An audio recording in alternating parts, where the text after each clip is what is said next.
Hello. So my volunteer project, service learning project, was for the Veterans Thrift Store here in Tampa, Florida. Basically, what they do there is they sell gently used furniture and items to people in the community, and any of the revenue goes to Liberty Manor for Veterans, which is a related cause. And so it goes to pay for the veterans that live in that manor to help clothe and feed them and keep a roof over their heads. Additionally, the thrift store items go to transitioning veterans who come out of the manor and go into their own homes.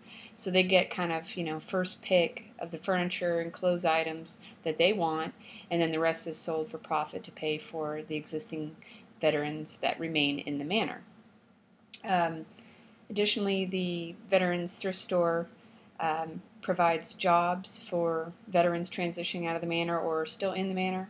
So that creates opportunity for them to just kind of get some work experience, current or new or whatnot.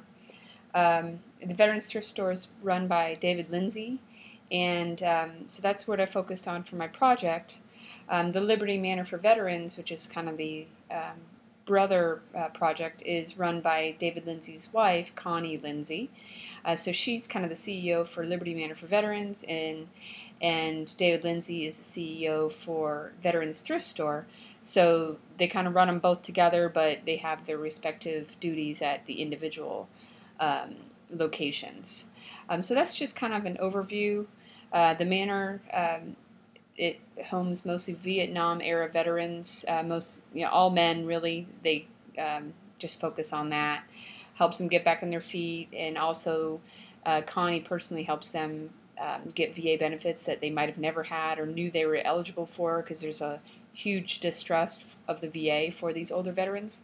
And it also gives them a sense of community and purpose. They're kind of part of something again.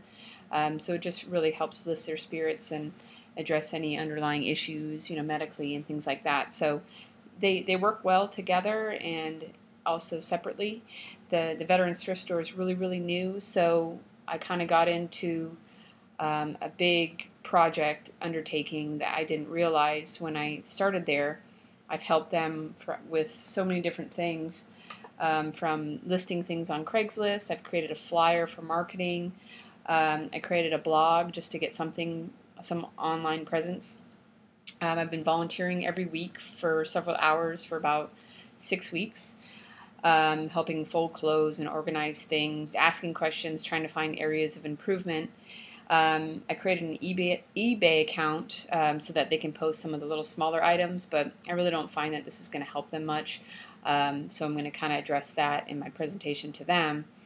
So that's kind of my involvement so far, and I'm probably going to continue my involvement since I'm a veteran, and I was looking for a cause regardless. So I'm going to keep working with them as much as I can, on weekends and nights and stuff like that, since they do need so much help, and I'm able to help in a lot of different ways, and have kind of the background to assist them. So that's just kind of the overview. I'm going to present them with the presentation when they have time. I'm trying to figure out when to do that, so I'm going to also present it in a YouTube format and send that to them, so that if they have more time to view it that way, that might be a little bit easier, since the location is kind of not conducive to a presentation setting. So I'm going to kind of try to attack it a few different ways and see what works best. So the next part of this video will be the actual presentation.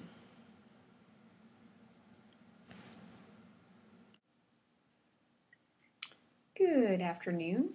So today we're going to basically go over the key areas of improvement for the Veterans Thrift Store in Tampa, Florida.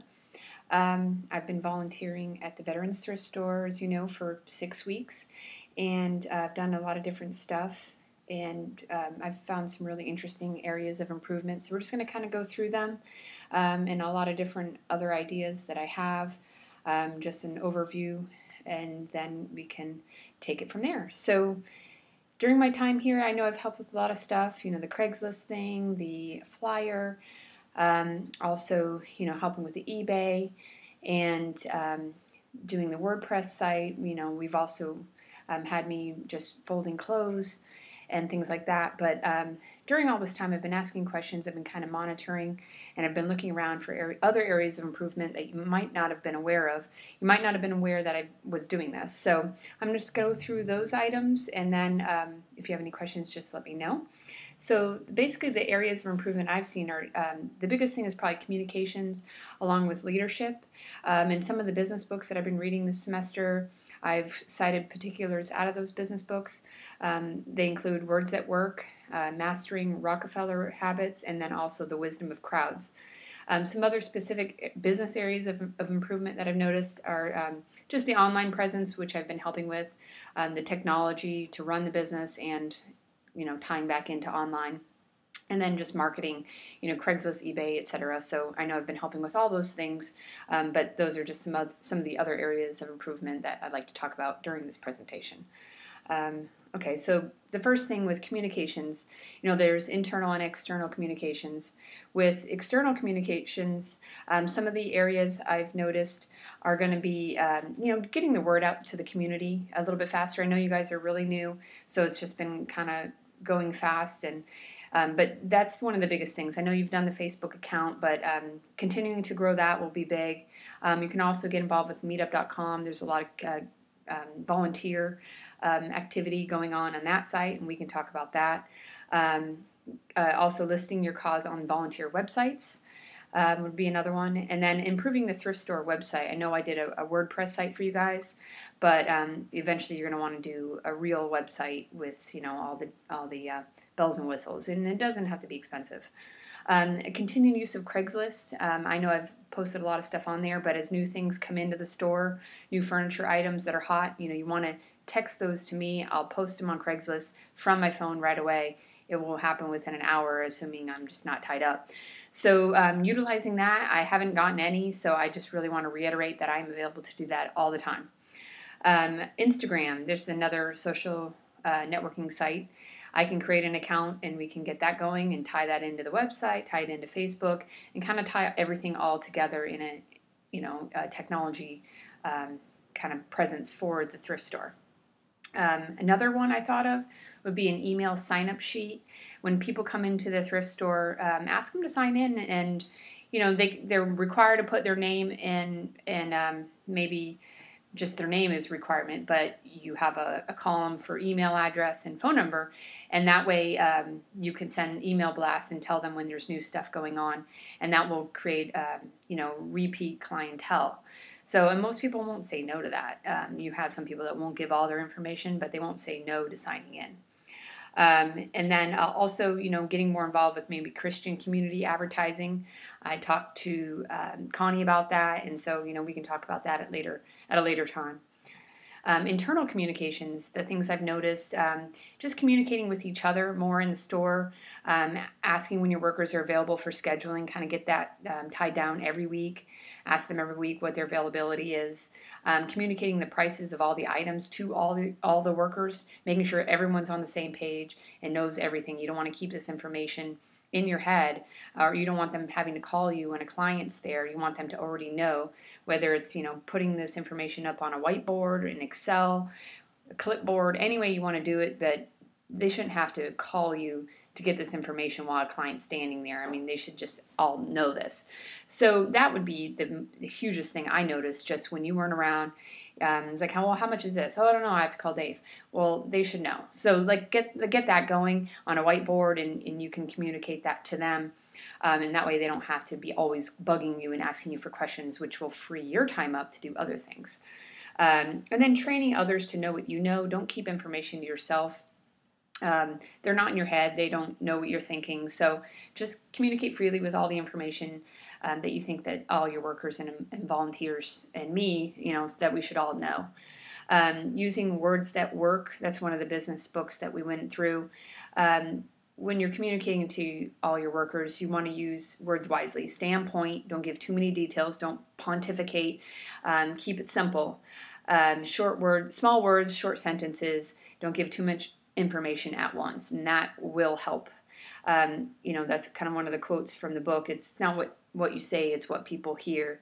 You have to understand that your audience, their emotions and their perception overrides sometimes what you say. So the more simple and direct you come across, the more people are going to understand, and less miscommunications that are going to happen. And so, and then communicate your expectations to your workers. Give them a task list for the day. I kind of just working there while you're not around, I notice that sometimes when it's slow, people don't really know what to do, so they'll just give themselves a little non-important busy work project that doesn't really impact anything, like polishing things or, folding things that are already folded. I don't know. So you just want to make sure you give people things to do and tasks and lists and follow up with it. And that will make them feel more empowered and involved in the organization, like they're really making a difference. They want to be busy. So that's what I kind of noticed from internal communications. And then as far as like just general leadership, one of the biggest things you can do to help with that is to have a weekly meeting when most people are around, whenever that can be. You might not be able to catch everyone at the same time, but trying to have maybe a weekly or bi-weekly meeting just to go over things. It could be about prices or about things you notice that are kind of being done incorrectly. You want to not point anyone out, so you can say it in a group setting and no one's feelings will get hurt. This kind of creates structure and empowers your workers to do more. You can also ask for help early and ask people, get help where you need it most. This is an area where you won't be able to, you're not going to assume everyone knows everything. So you can talk about things that might have been confusing before, and you kind of just get everything out on the table.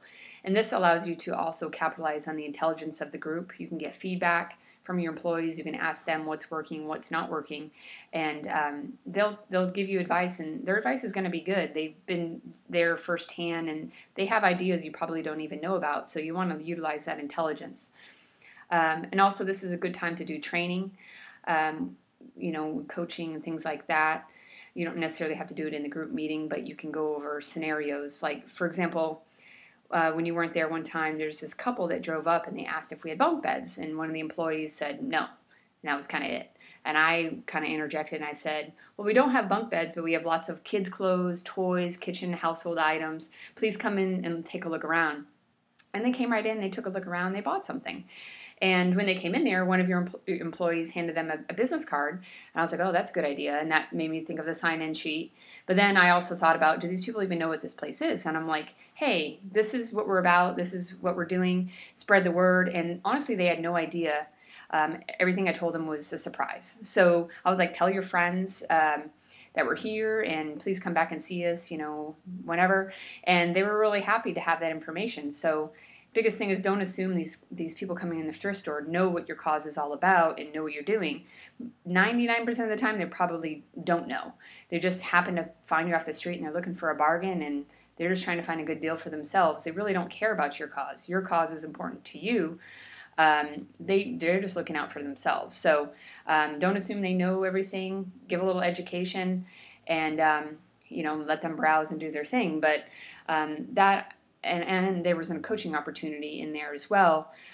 Cross sell. If they come asking for one thing, use that information that they told you to interject about other things, and that will drive some sales.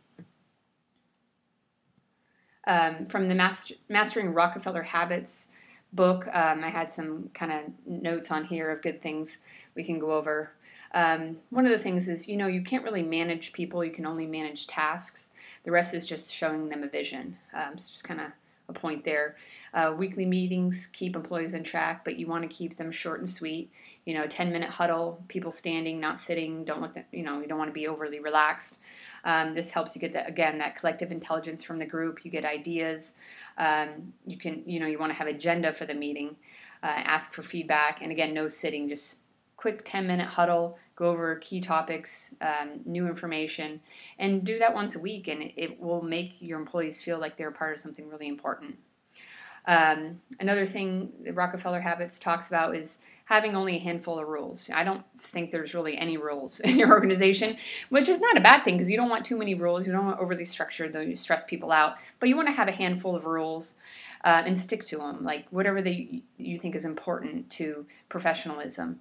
And then you want to have some goals and priorities, and you want to discuss those, whether they're monthly or quarterly or yearly, and make them aware, make them obvious to your employees, and tell them about that. Tell them about those priorities and those goals so that they can be a part of the vision and be a part of achieving those goals.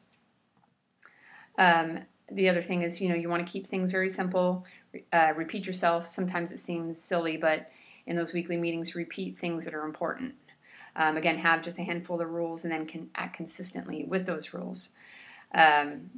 Another thing is you start to grow. You want to keep good record keeping. Data tells you where you are and where you need to go. You want to know how much you're making every day, who's selling things, who's not, and then you can arrange your organization around those items. You want to delegate responsibility. I know you do a lot, and you want to make sure that you give work back to your employees so that they're not bored, and so that also they feel empowered, because at the end of the day, as you grow, you're not going to be able to do it all. And again, ask those employees and your workers for advice. Get their input. Ask them what is working and what is not working, and you'll get a lot of really good information. As you grow the organization, some important things, you're going to have to grow as a leader. Obviously, that's one of the biggest things, and totally achievable. And then your systems and structures must grow to handle the complexity that comes from growth. So whether it's tracking sales, tracking, how much money you're making, things like that are going to have to become a little bit more sophisticated, and I certainly can help with, systems to put in place for that. As you grow, you're going to need to delegate more to others. The more you train and lead your team, the more you can delegate to them. So the more you get them up to speed on knowing things that you know, the more that you can give to them and take off your plate. So that's going to be important. So with that, you need to have measurement systems for monitoring progress, provide feedback to your workers, and recognize your workers for job well done.